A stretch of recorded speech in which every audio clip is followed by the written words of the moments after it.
好，那大家午安，我是今天的主持人。那我们今天下午第一场演讲，我们聘请到来自德国 Data Realms 的工作室的 Max。那 Max 他是一位年轻的游戏设计师，在他制作团队中担任相当具影响力的角色。那他今天将会谈论他们工作室使用已久的引擎 Crush2D， 那讲讲他如何从零开始打造游戏引擎，以及示范如何建构游戏逻辑和概念的测试。那让大家更了解一个游戏包含程式、美术乃至玩家的这个社群。那 So let's welcome Max.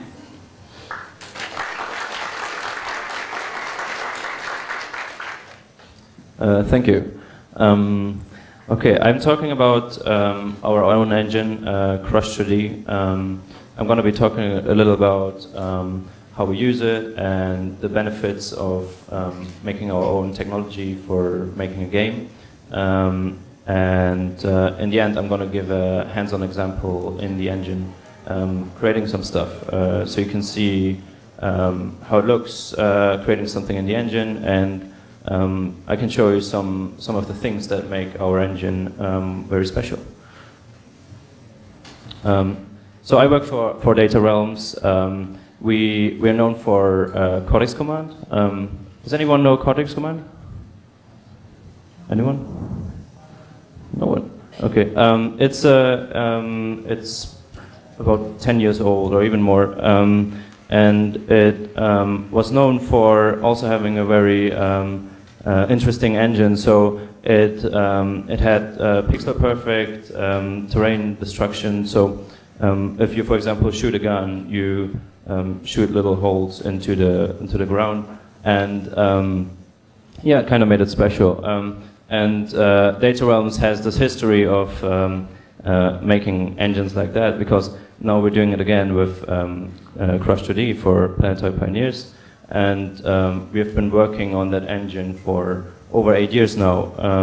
So it takes a lot of time to create this technology. And it was the same for Cortex Command. So Dan, the founder of the company, he started working on that when he was in high school, and it's kind of the approach of Data Realms to go with this technology first approach. So we start with the technology and then we build a game on top of the technology. And it results in a very unique style of games, because there's not many other indies out there doing this kind of approach. And still to this day, there's nothing like Cortex Command. So there's no game which has a like an engine like that. So yeah, it's super old, but still interesting to this date. So Crush2D, that's our current engine. So we worked on that, like I said, for 8 years, and it's the foundation of Planetoid Pioneers, which is the game we've been building on top of that for the last few years. And it's a fully featured 2D game engine. And the reason we decided to build this engine 8 years ago was because we were looking for some kind of technology to make a game, but there was nothing which would do what we wanted to do. So we had to make it ourselves. Okay. So Planetoid Pioneers, we released on early access about a year ago, and we released what we call this contributor edition. So it is aimed at a creator community. So it comes with the engine. So people who play Planetoid Pioneers, they can play around in the engine tools of Crush2D, and this release was specifically aimed at them. That's how we kind of used early access, and this creator community is still going strong. I'm going to go into a bit more detail into this about this later, but yeah, I'm going to show the trailer for now. Get pumped, get slammed, get crushed for the craziest, most explosive game this side of Mars. Planetoid Pioneers, Contributor Edition, on Early Access now. Oh, really? Just early access? Just early access? You'll just have access to build entire worlds. You'll just have access to developer and community content. You'll just have access to the advanced features of Crush2D. What, like a flat soda? No, like you'll get crushed into 2 dimensions by the insane physics. Like you'll have a 2-dimensional crush on the editor tools. Like you'll crush it and design a totally boss 2-dimensional robot. Can my friend see my robot? You betcha, Timmy. It'll just save as a ping. A ping? A PNG. Just share them over the internet and drag them into the game. It's fucking magic. Holy shit. I know, right? Get Planetoid Pioneers on Steam right now. Oh my, Timmy. That's, beautiful.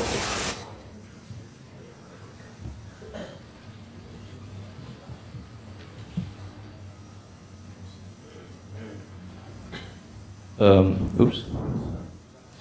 Yeah, that's our game, Planetoid Pioneers. And you already saw some of the features, like this robot you saw in the end, obviously, was community made, and this is a lot what the game is about right now. I want to highlight 2 of the biggest features of this engine, or 2 of the most important features of this engine right now. Before I actually show them hands-on. So the first is that everything in the game or in the engine can get destroyed. So you see how the character is shooting this bird and his wing breaks off and he can't fly properly and so on. Or this rover, it gets shot and it breaks apart. And this is not something we predefined. We never defined how it will break apart. This is completely dynamic.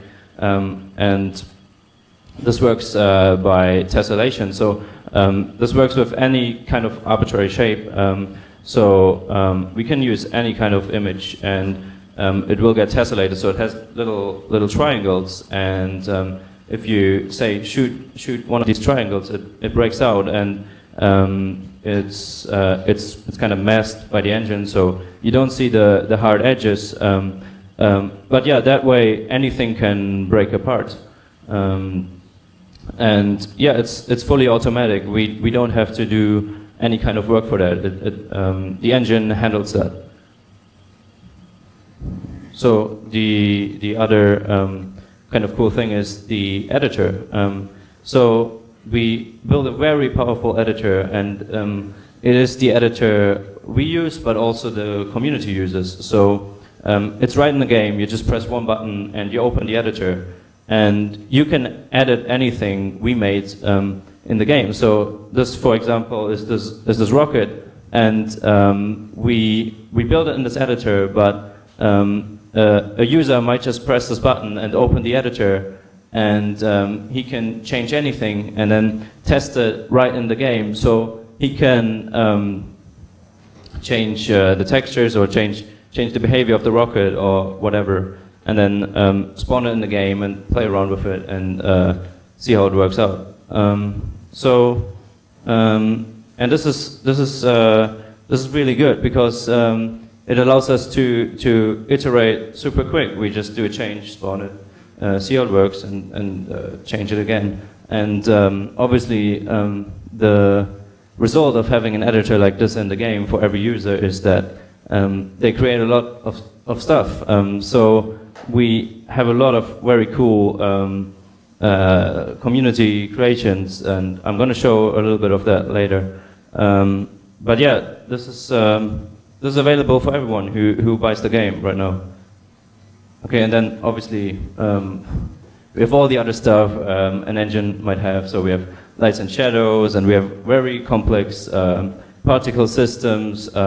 There's a huge editor just for particle systems, and we have one guy who's just working on particles, and he creates amazing stuff in this editor. Like fantastic looking explosions and fire, and the weapons all are driven by particle systems and so on. We have an animation editor as well, so you can animate your character or a vehicle or whatever, and it's driven by keyframes, but I'm going to show that later as well. We have a reverb system, so if you go through a cave or something, the sound might echo. We have materials with physics properties, like ice might be slippery or something like that.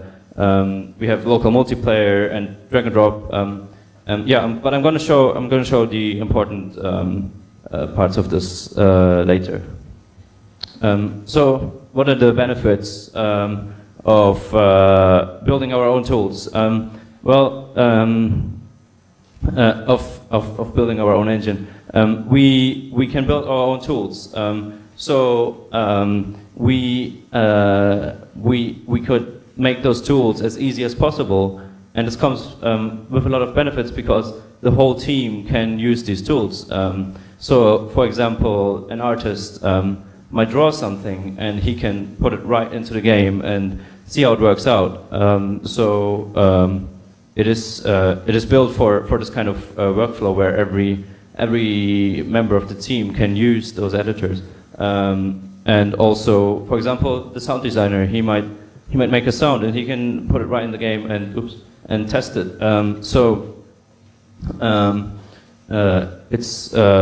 It's very easy to use for the whole team. Also, we have that's an obvious benefit. We have full flexibility. So in my day-to-day work, I'm a programmer and game designer. So in my day-to-day work, I work with our engine programmer, and he if I need something, he can just add it to the engine, and we do this like all the time. So it's an obvious benefit, but it's a big benefit. We also have unique tech, which obviously results in a unique game, and I've seen that before with Cortex Command, which because of the unique tech, like I mentioned before, is a very unique game still to this day, even though it's kind of old. Also, the engine was built with UGC in mind, so as I told you, a player just presses a button and he can create stuff, and there's no hassles. He doesn't have to download something separate. He might just press this button and discover everything by himself. There's no barrier, and we actually have we even have tutorials right in the game. So if a player doesn't know how to use the editor, which he won't in the beginning, he can watch videos and read articles we wrote about the editor. And another benefit is the way we build this engine. There's no external tools needed. So, like one example is the animation editor. So you don't need anything external to create anything for the game. There's no editor for like a lot of games use an external editor to animate the character or whatever. In this case, you need nothing except of course a program to draw, like Photoshop or Paint or something. Yes. So this is some of the creations of the community. So we have Steam Workshop support, as you can see there, and people are creating all kinds of crazy stuff. We used to have this Twitch arena. So we had a planet we called it Colosseumoid, and it was a planet where we pitted like two robots against each other, and they would fight, and then the winner goes to the next battle. And we streamed it on Twitch 24 hours a day, and we had a system where we have a Discord chat, and people would upload robots to the Discord chat, and we have a robot, a bot which scans through the Discord chat and looks for robots which were uploaded and puts them into this streaming machine, and then their robots fight on the Twitch stream. And yeah, we had a lot of fun with like very interesting creations by the community, which were fighting on this Twitch stream. So yeah, this is our Discord chat. We have a lot of users in the Discord chat, and they are sharing their creations there and help each other out. Right now, our community is very much a creators community because of the way we launch our game. So most people are buying this game to create stuff and not to play it. And therefore, all these people in this Discord chat are kind of technical people who like to share their creations and help each other out.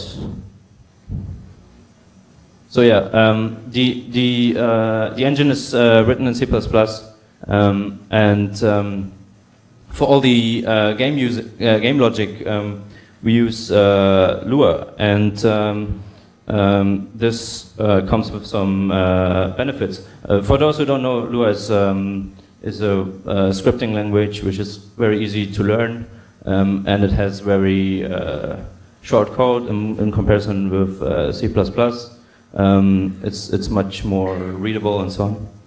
And so it is used for all the game logic, like everything that is that's not engine side is written in Lua, and the engine does all the heavy lifting. So it does the physics and the engine stuff, and the game code as a result of having written it in Lua is open source, because it gets compiled on runtime. So all the code is not compiled, and people can change it,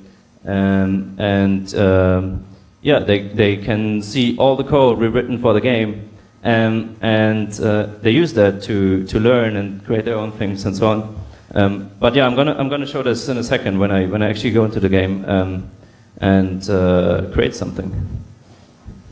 So another benefit also is that the scripts are self-contained, so there's no dependencies between scripts, and as a result of that,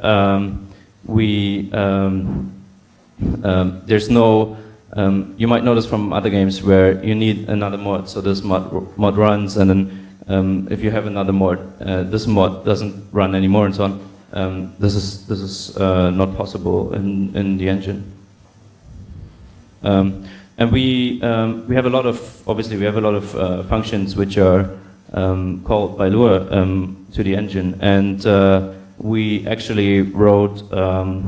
It's kind of interesting. We wrote a Python script which parses through the C++ code and looks for functions which get exposed to Lua. So we generate a file, and the file contains all the Lua functions which can be used by us and by users.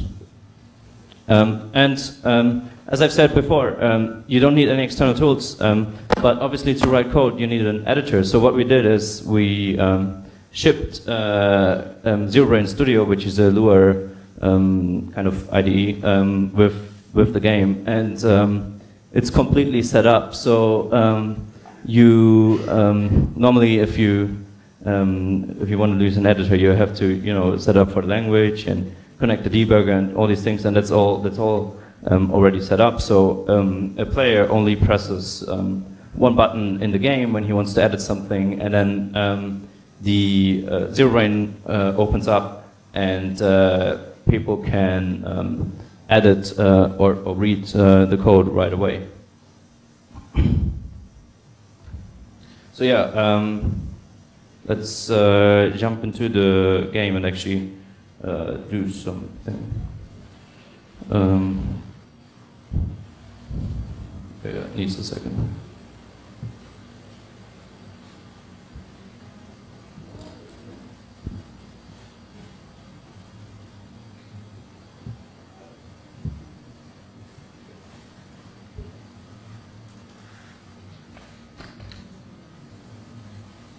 So I'm gonna. This is one of our game modes in the game, and yeah, I might show you the just to give you a general idea. Show you the game real quick. So we have the system where we have an asteroid belt, and it's filled with planets like this. And at first, the player placed the primary planet, and then he, in the end of the first planet, he builds a rocket, and he leaves the planet and goes to explore space. So there's a lot of planets in this asteroid belt, and they can all be discovered by the player, and they might as well be community created planets. So one of them is the Racertoid, which is it's a racing minigame, and I want to use that as an example to kind of go through all the different things you can do in the editor and change a few things and then add them to the Racertoid to make it different. And this is something. Everything I'm going to do is something a player could be doing exactly in the same way. These are the same tools we are using. The community is using as well. But I'm going to first play a little of this plan so you get an idea what it's about. And this is normally played in local multiplayer, so it's kind of boring to just play it alone.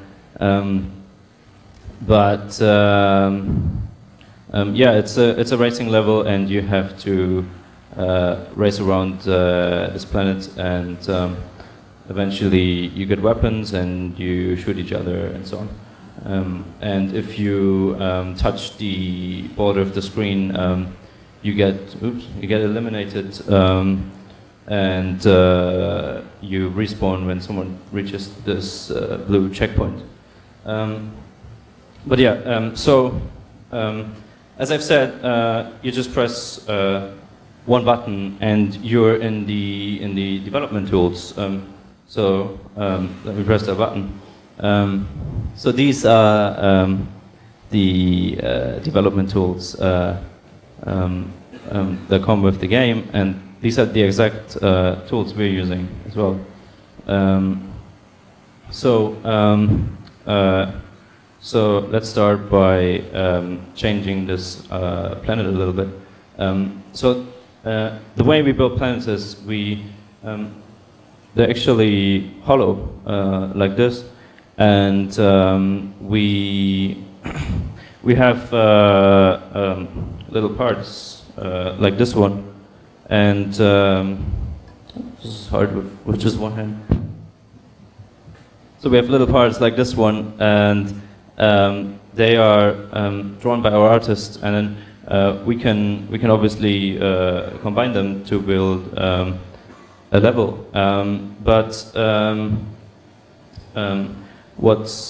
So you can do the obvious things. You can like rotate them and rescale them and so on. What's kind of interesting is we have these deformations. It's kind of like Photoshop or something. So they can be deformed like this, and that way we can create a lot of different shapes, and it's very easy to build interesting terrain out of these parts.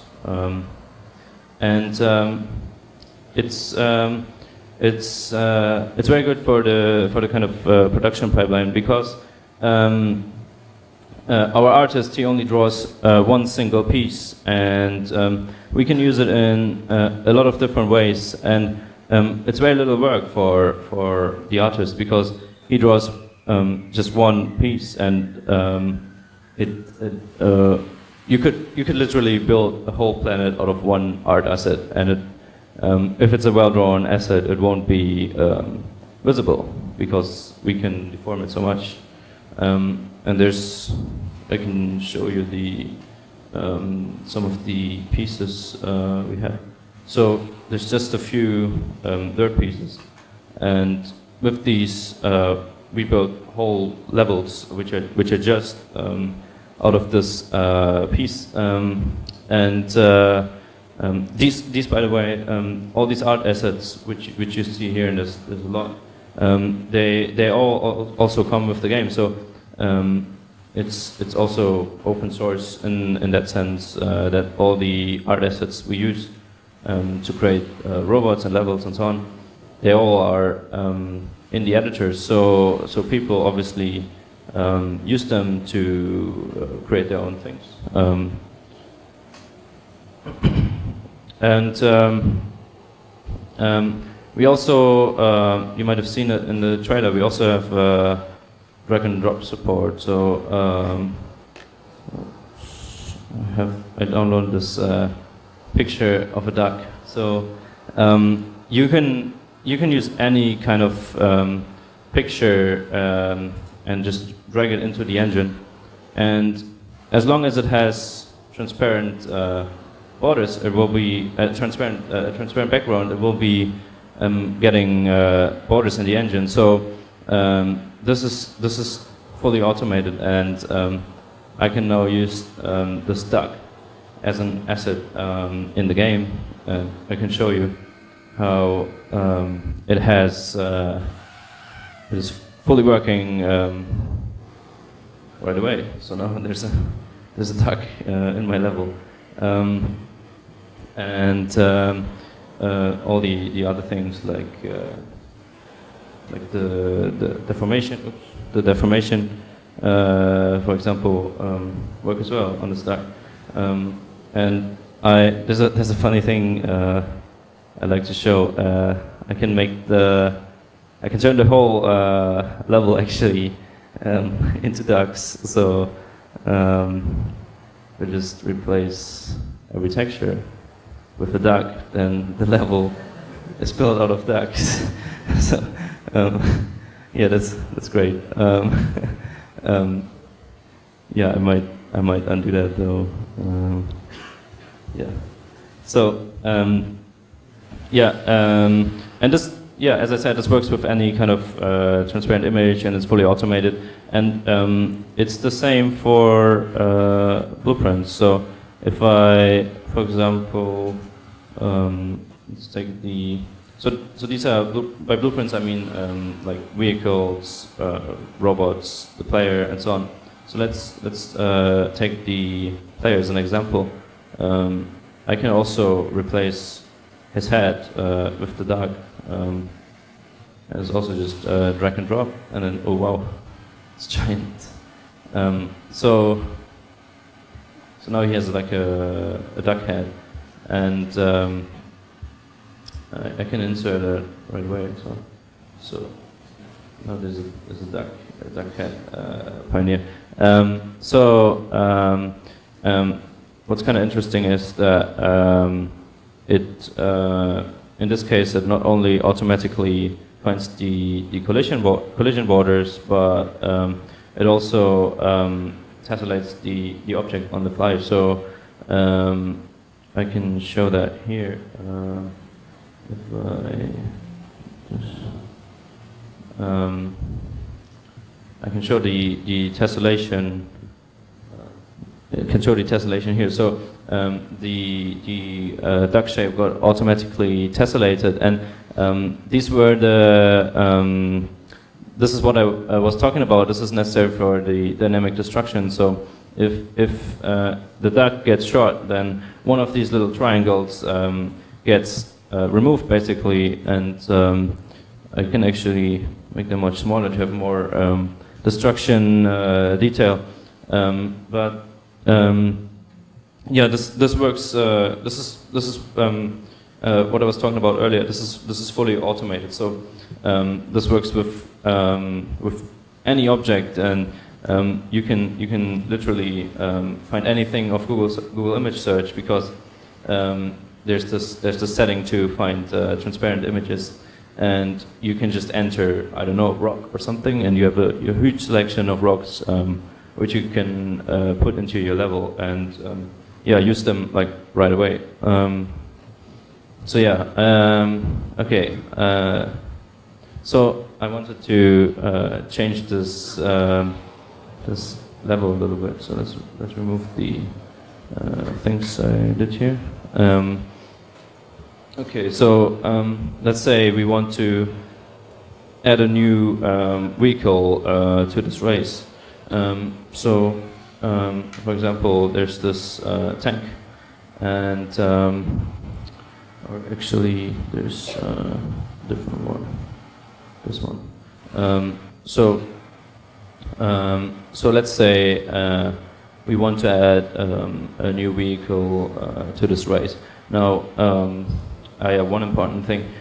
So the scene, obviously, it needs some scripting for the activity, which is the racing game mode, and this is defined. So this is the activity, and then there's a Lua script attached to the activity, which is this one, and this is the script, which, as everything, is open source, and it is the game logic for the racing game mode. So as a player, I might change something here. Okay, and in this case, I'm gonna add a new vehicle to the selection in the beginning. But so first of all, let's create a new vehicle. Let's replace the textures of this. So this is like a, maybe I should show that. It's like a spider climber vehicle. Okay. And it climbs over things like this. So let's replace the textures of this vehicle, and maybe change the script a little as well. So something funny we can do is have this. So this is the texture file for a crab of the game, and we can use the crab texture and apply it to the spider climber. So I have to scale these up a little. So what I'm going to do is I'm going to replace all of the legs with this texture.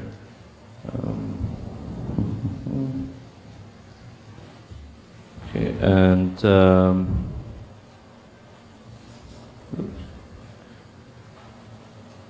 it's gonna take a second. These are obviously they're a bit low resolution, so they look kind of pixely. But I think the end result looks funny.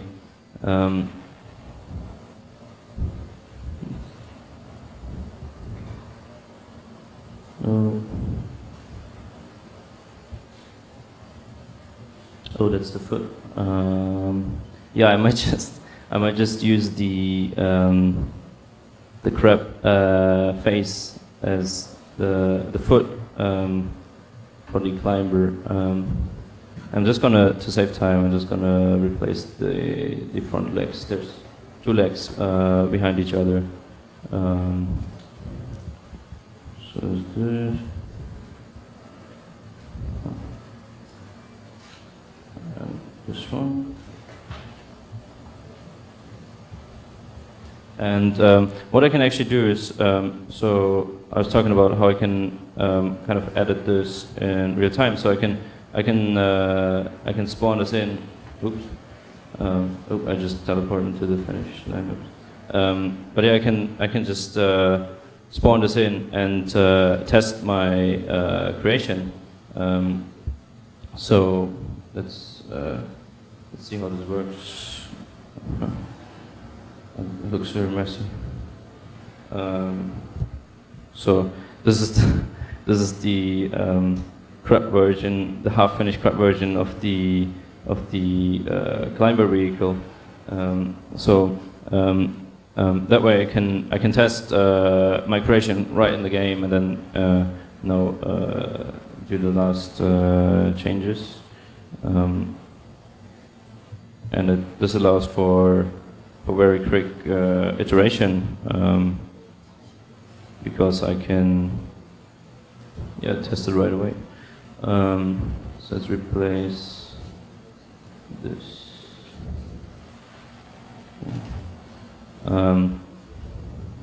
Right. And let's bring this in the foreground. Okay. So this is the crap. It's on the finish line again. This is the crap version of the climber vehicle, so something interesting. You might have seen it in the trailer. I can now rename this. So let's call it that, and now if I save this, this gets saved to a PNG, which is here, and I can just drag this out. There it is. So this is a I think 500 by 500 PNG or so, but it contains all the information about the blueprint I just created. So I can send this PNG to someone, and usually that's our Discord. Yeah, I don't have internet, but in our Discord, all the users they always send these PNGs, and what they do is they just so they receive a PNG and they can just drag it into their game, and the blueprint appears. And the way we do this is by hiding a lot of information in the image header. So all the information about the blueprint, which is the script and the audio files and the texture files, and all these things are hidden in the image header, and that's why the file is actually quite big for an image, because it contains a lot of hidden information. So let's add this vehicle to the scene. So I'm gonna edit the script of the scene, and this is the selection of vehicles in the race. So I added the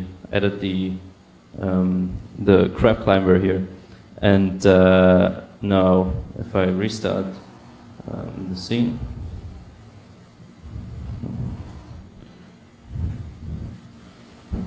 If I restart the scene, there's the crab climber.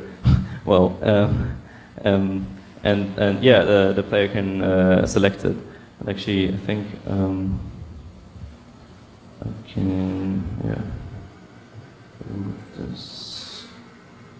I can add an AI which will be driving the new vehicle and race against them. And now, so if I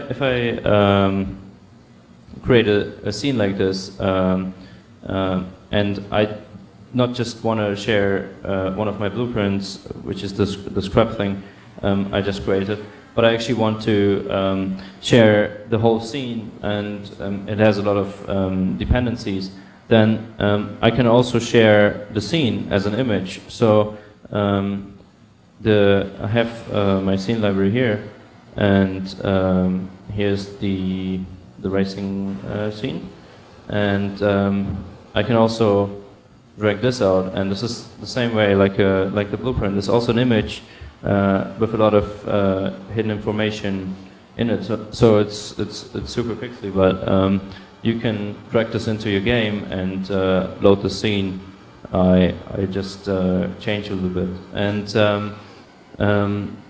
obviously if you make a scene, like I just said, it has a lot of dependencies. So there's going to be, for example, the vehicles I use in the scene, and the players and so on, and they also all get packaged into this image. So it's an image which contains other blueprints which contain other things. So because a blueprint again contains sounds and script and so on, so it's a huge file which is just a small image containing a whole game basically.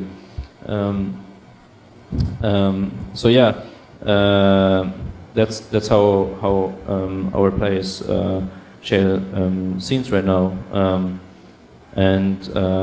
Yeah, one more thing I would like to show is the animation editor. So, for example, this climber I just edited, it has a script, and I can show that. So it refers to some animations, and like here.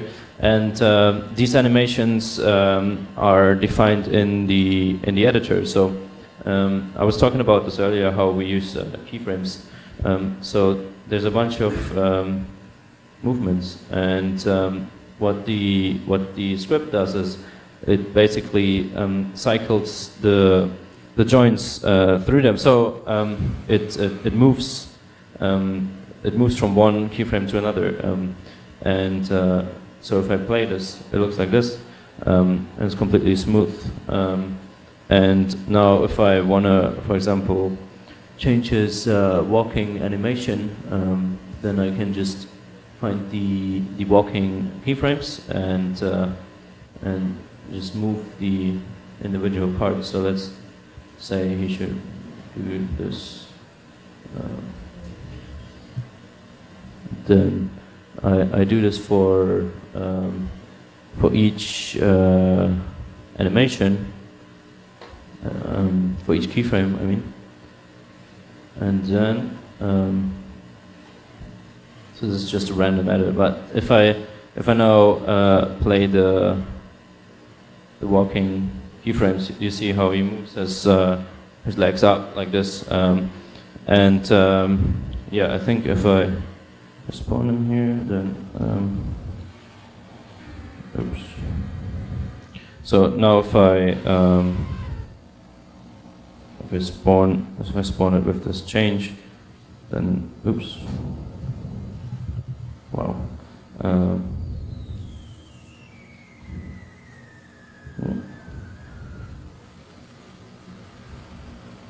Okay. So if I spawn it with this change, then now it should work. Really? I might have changed an animation which is not used or something. But yeah, this is how the animation editor works. And something else which is interesting to show is, I was showing how we drag in images, and let's load another blueprint here. So the Pioneer, for example, it is every single part is drawn one by one,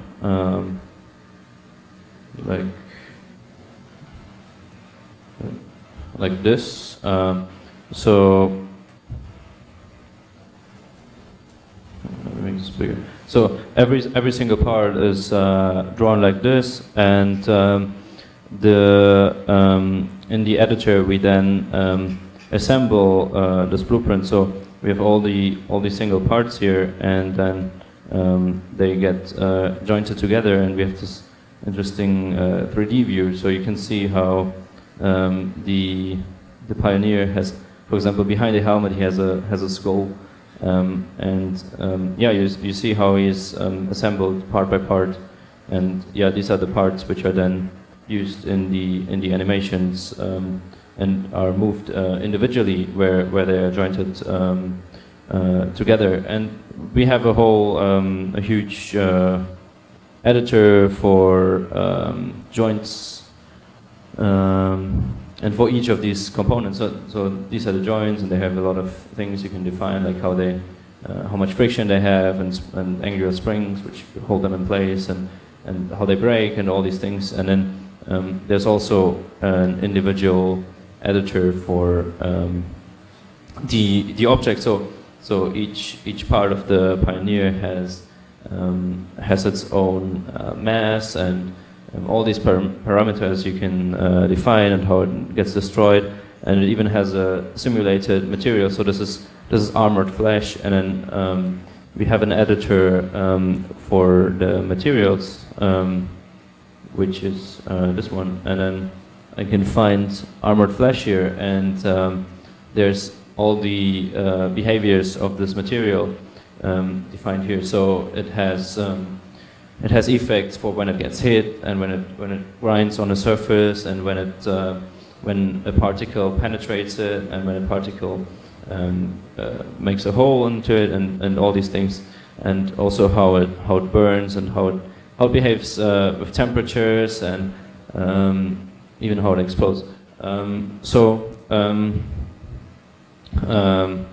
This is you can go very deep into this and define this very detailed. But usually, what modders do is they just use our predefined materials, and then another editor I was talking about earlier is the particle editor. So if I, for example, there's this effect, I can atomize.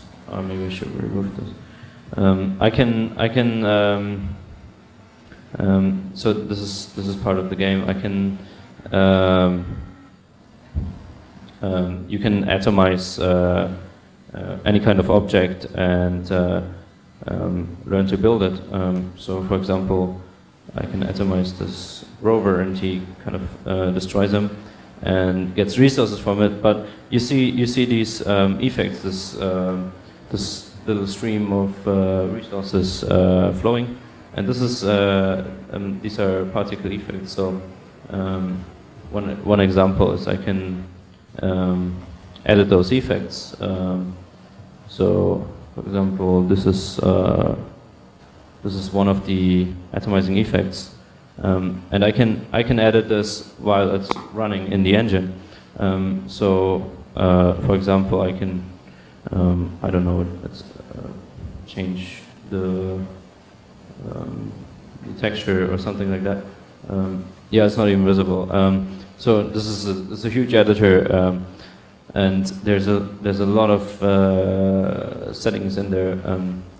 Just to give you an idea, there's a lot you can define about particles. And yeah, I said before how we have one guy specifically who's just working on making really cool effects in this editor. Yeah, I can show you an example here. I don't know, something like this. So these are all particle effects, like these explosions and so on. And this is all done in this editor. So yeah, this should give you an idea of this editor, and there's a lot more to it. And there's lights, and we have a simulated day and night system, and temperatures, and which are caused by the time of day and so on. But yeah, I just wanted to give you a general idea of the most important parts of our editor, and how our team works in this editor every day. And yeah, how this can be used by our community as well, and yeah. So yeah, I'm finished. I have about 15 minutes more for questions, if there's any.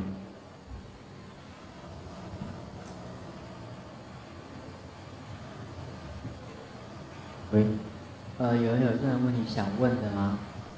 中英文都可以。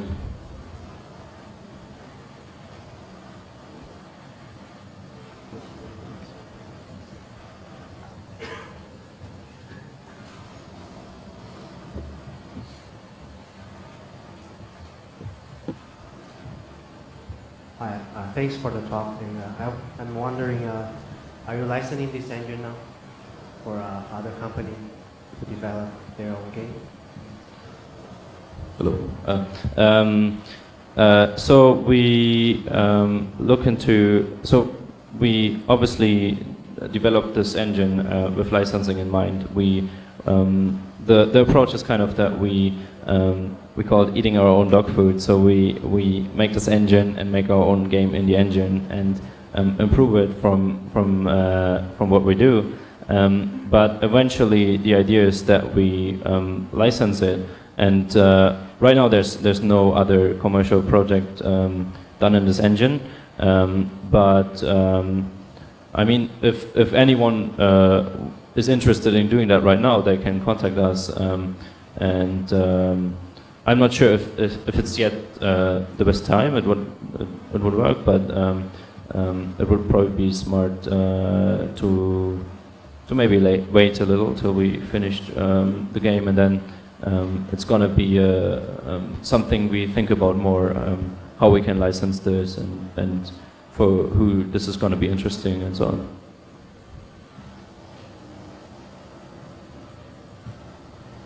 还有任何问题想问的吗？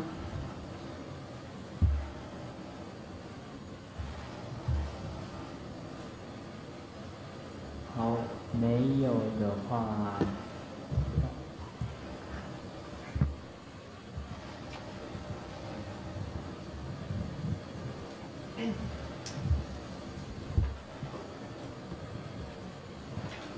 ，So what's the difference between to build an engine totally from scratch or to create your script and put it into other engines?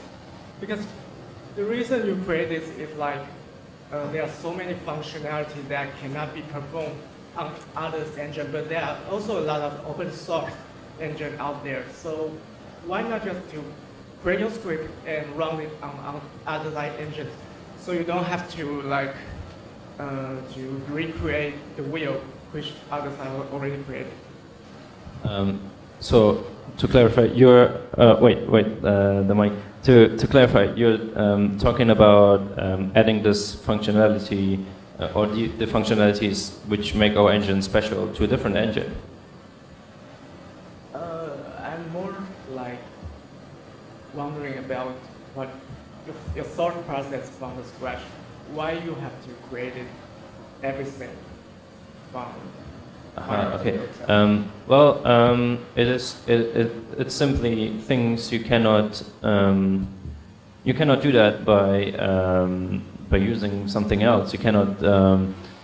There's no other, as far as I know, there's no other 2D engine out there which has this kind of dynamic destruction as an example, and also these kinds of tools to create stuff inside the engine. It's just impossible, or I wouldn't know. I cannot imagine it's possible to just add this on top of another engine. It's something you have to build from the ground up. One last question. So when we finish the game built on this engine and want to publish it, do they have to be open source, or we can do that? I don't know, not open source. You mean games made in this engine? Yeah. Well, to be honest, we haven't thought about this very far.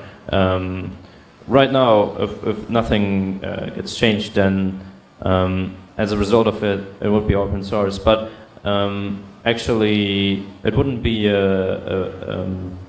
I think it wouldn't be impossible to make it closed source. But obviously, it would be nice if other projects in it would be open source too.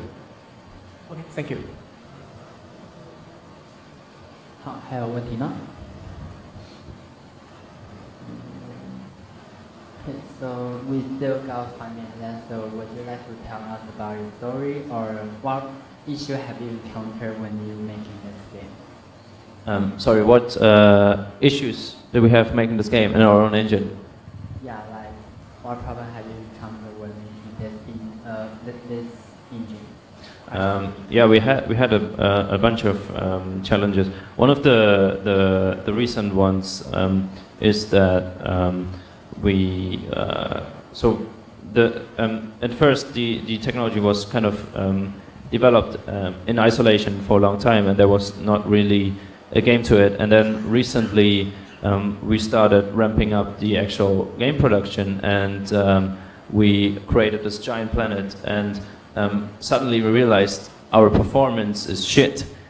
So it ran really badly to have a giant planet with lots of things in it, and yeah, we have to optimize the engine a lot.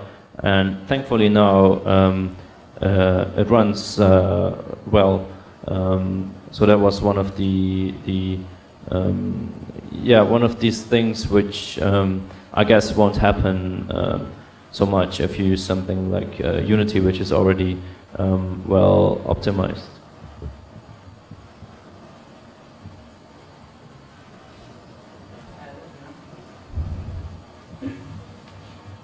没有问题的话，我们由于时间关系，我们这场演讲就到这边。那再次掌声，谢谢 Max。